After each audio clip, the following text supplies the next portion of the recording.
তোমরা যেরকম চেয়েছিলে। তো সেই রকমই তোমাদের মন মতো আজকে ব্লগ দেখতে থাকো আর এনজয় করো।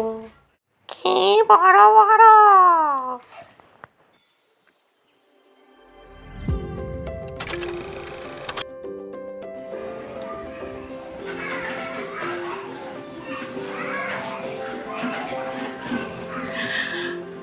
তো welcome back to my channel Minta Dasgupta ব্লগে সকলকে স্বাগত। আশা করি যে যেখান থেকে দেখছো সকলে ভালো আছো, সুস্থ আছো। তো আজকে অনেকটা দেরিতে, হ্যাঁ একটু আধটু ক্লিপিং দেখেছো এতক্ষণে। তো যাই হোক, ব্লগটাই শুরু করলাম। তো চলো দেখতে থাকো, ইন্টারেস্টিং ব্লগ তোমরা যেরকম চেয়েছিলে। তো সেই রকমই তোমাদের মন মতো আজকে ব্লগ দেখতে থাকো আর এনজয় করো। তো চলো, এখন অনেকটাই বেলা হয়ে গেছে। আমার কিন্তু ঘর দোরের কাজ, রান্না বান্না, ঘর দোর সব কিছু কাচা ধোয়া, দেখো বাইরেও কাচা ধোয়া অল্প বিস্তর করেছি, সব কমপ্লিট, সব একদম সেরে নিয়ে এবার কি রান্না করেছি, হ্যাঁ আজকে অনেক কিছু রান্নাও করেছি খুচুর মুচুর। তো চলো সেগুলো কি কি রান্না করেছি এবার তোমাদের এক ঝলক দেখিয়ে দিই, তারপরে খানা দানা আমরা করবো। চলো সঙ্গে থাকো, দেখতে থাকো। টাটা। তো আজকে একটা নতুন নাইটি পরে নিয়েছি, দেখো কিরম লাগছে, দেখতে পাচ্ছ কি? এই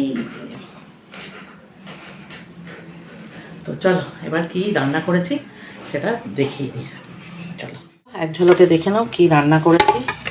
এটা হচ্ছে রসুন দিয়ে মেথি শাক, আর ভাত দেখালাম না।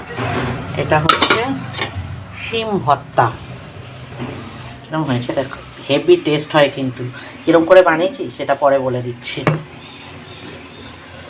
হচ্ছে পনির আলু কড়াইশুঁটি দিয়ে তরকারি, আর এটা হচ্ছে ওলকপি, সিজনে এখন উঠেছে, হেভি ভালোবাসি আমি কড়াইশুঁটি দিয়ে, এটাও ওলকপির তরকারি। ও যা গন্ধ বেরিয়েছে না, খিদে পেয়ে গেল। তো শিম ভর্তাটা কী করে করেছি চলো বলে দিই। চলো, যারা শিম ভর্তার রেসিপি জানতে চাইছো না, জানতে চাইবে জানি, এরপরে কমেন্ট করে, তো আগেই আমি বলে দিচ্ছি। সেটা হচ্ছে শিমটাকে একটু নুন দিয়ে প্রথমে একটু ভাপিয়ে নিতে হয়, নিয়ে আর এবার আমি মিক্সিতে করেছি, শিলেও বাটতে পারো। পেঁয়াজ, একটু রসুনটা বেশি দিতে হয়, একটা কাঁচা লঙ্কা, মানে যতটা তুমি শিম দেবে সেই অনুযায়ী আমি একটা কাঁচা লঙ্কা দিয়েছি। তো কাঁচা লঙ্কা দিয়ে ভালো করে ওটাকে পেস্ট করেছি। এবার কড়াইয়ে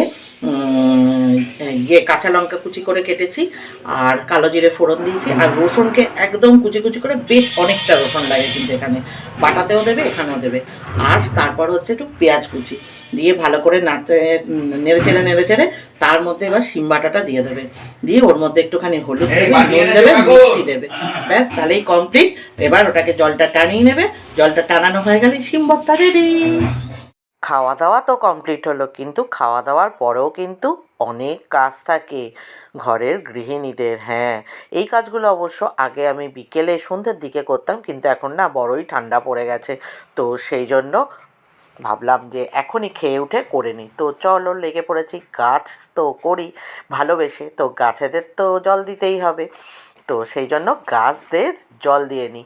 আর এই দেখো লেবু, আহা, আমার কর্তাবাবু এনেছে, পেঁপে কেটে রেখেছিল, দেখলেই তো পেঁপেও খেয়ে নিলাম, ভালোবেসে কেটে রেখেছে হাতের পরশে। তো যাই হোক, এবার লেবুটাও এনেছে, দারুণ মিষ্টি কিন্তু।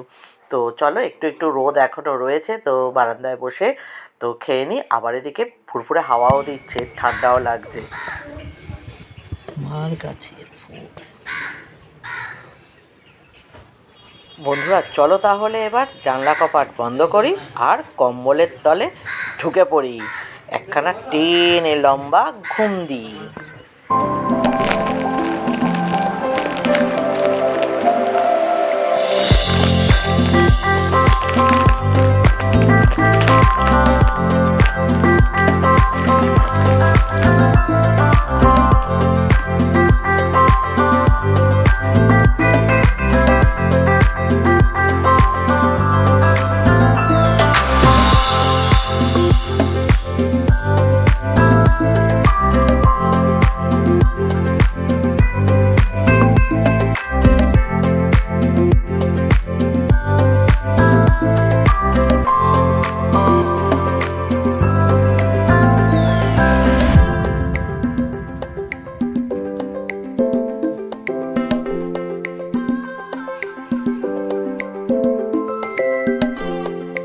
Good evening friends. আর এই দেখো আমি কিন্তু সন্ধে হতে না হতেই হাঁটি হাঁটি পা পা করতে বেরিয়ে পড়েছি। হ্যাঁ, সকালবেলা না উঠতে ইচ্ছা করে না, তো সেই জন্য সকালবেলা আর এই হাঁটা চলা হয় না। তো যাই হোক, এক সময় তো করলেই হয় না বলো, তো বেরিয়ে পড়েছি। তো চলো একটু হাঁটি হাঁটি পা পা করে নিই। দেখো বন্ধুরা, আমি মনে করি আমি যতদিন বাঁচবো ততদিন যেন এইরকম হাঁটা চলার মধ্যেই থাকতে পারি, কারোর যেন বোঝা হয়ে না থাকি। তো সেই জন্য নিজেকে সুস্থ রাখার দায়িত্ব তো নিজেকেই নিতে হবে, তাই না? আর হ্যাঁ, অনেকটা জ্ঞান ট্যান দিয়ে আর বাড়ি এসে কিন্তু দুধ চা বসিয়ে দিয়েছি। আর তোমরা দেখে বলবে, হ্যাঁ, এত জ্ঞান ট্যান দিয়ে আর হাঁটাচলা করে এসে আর এদিকে দুধ চা। জানি, কিন্তু কি করব বলো, এইটা যে ভীষণ ব্যাড হ্যাবিট জানি, কিন্তু তাও নিজেকে চেঞ্জ করতে পারছি না। হ্যাঁ, এইবার চেঞ্জ করতেই হবে সুস্থ থাকতে গেলে। দেখি, কাল থেকে শুরু করব ভাবছি ব্ল্যাক টি খাওয়া। তো চলো, কালেরটা না কালই খেয়ে বসে থাকে। তো এই দেখো, আদা দিয়ে নে চা করেছি, গরম গরম গলায় দে, তাহলে কাশিটা কমে যাবে। না, ভালো আদা চা, সেই জন্য আদা দিয়ে কড়া করে চা করেছি। আর এবারে চলো বন্ধুরা, কিছু কাজের কথা তোমাদের সঙ্গে সেরে নিই। হ্যাঁ, তার আগে বলি, যারা নতুন আছো চটপট আমার চ্যানেলটা সাবস্ক্রাইব করে নাও, আর সবাই একটা লাইক করে দাও। ও হ্যাঁ, আর একটু শেয়ারও করে দাও যারা এখনও দেখতে বাকি আছে। তুমি তো দেখলে, কিন্তু আর যারা দেখতে বাকি আছে তাদের জন্য একটুখানি শেয়ার করে দাও, তারাও দেখে ফেলুক। তো চলো, আজকে জানি খুব ধৈর্য ধরে বসে আছো আমার থাম্বনেল আর ক্যাপশনটা দেখে, যে কি হলো, কি জন্য এই ব্যাপার।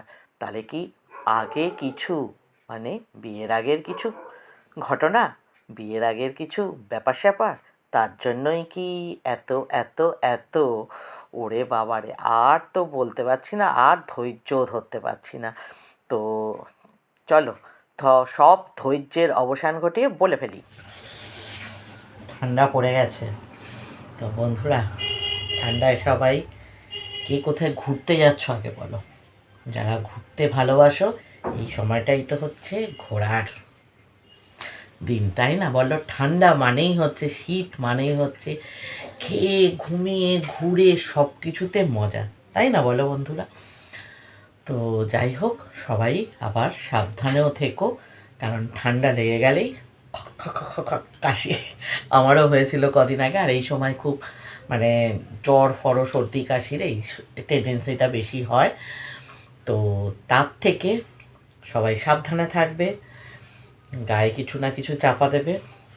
আমি এতক্ষণ দিয়েছিলাম কম্বলের নিচে, কিন্তু তোমাদের সঙ্গে একটু গল্প করব বলে বিপালনের মতো বেরিয়ে পড়লাম। তো যাই হোক, এতক্ষণ ভিডিওটা দেখেছো, কেমন লাগলো অবশ্যই একটা কমেন্ট করে বলো কমেন্ট সেকশানে গিয়ে। আর লাইক করো, শেয়ার করো। আর তোমাদের মনপসন্দ তো আমি ভিডিও আনার চেষ্টা করি, তো সেই জন্যই আজকের এই ভিডিওটা করা। আর আজকে হ্যাঁ, তোমাদেরই কতগুলো কমেন্ট খুব আসে, সেগুলোই আমি উত্তর দেওয়ার জন্য এলাম। আমি বললাম না, এমনি বললে কেমন একটা মেসেজে ওরকমভাবে মেসেজ লিখতেও সত্যি নিজেরও খারাপ লাগে। তার জন্য আমি বললাম না, তোমাদের ভিডিও করেই ব্লগেই দিই, তোমাদের কমেন্টের উত্তর তোমাদের ভিডিওতেই দিয়ে দিই। তো সেটা হচ্ছে, দেখো, সত্যি কথা বলতে সবারই তো এটা হচ্ছে, কি বলতো, যে বলে না, মানুষের ব্যবহারটা, মানুষের কথা বলা, এটাই কিন্তু মানুষের কাছে রয়ে যায় ভালোবাসা হিসেবে। আর সবটাই হচ্ছে রুচি, যে আমার শিক্ষাগত যোগ্যতা বলো, আমি কোথায় বসবাস করি, সেইটাও কিন্তু মানুষের এই কথা বলা, মানুষের অঙ্গভঙ্গি, এগুলোর ওপরেই কিন্তু দাঁড়িয়ে থাকে। এটাতে বাবা মারও একটা পরিচয় থাকে। তো সত্যি কথা বলতে না, আমার মানে এই যে কমেন্টের উত্তরটা আমি তোমাদের দিতে বসেছি না, আমি সেটা উচ্চারণ করতেও আমার খুব রুচিতে বাজছে, তার জন্য আমি উচ্চারণ করছি না। কিন্তু আমার খুব খারাপ লেগেছে এই কমেন্টগুলো। দেখো, আমার যথেষ্টই তো দেখেই বুঝতে পারছো যে আমারও কিন্তু যথেষ্ট বয়স হয়েছে, আমি কিন্তু একদম বাউকি তেও নই।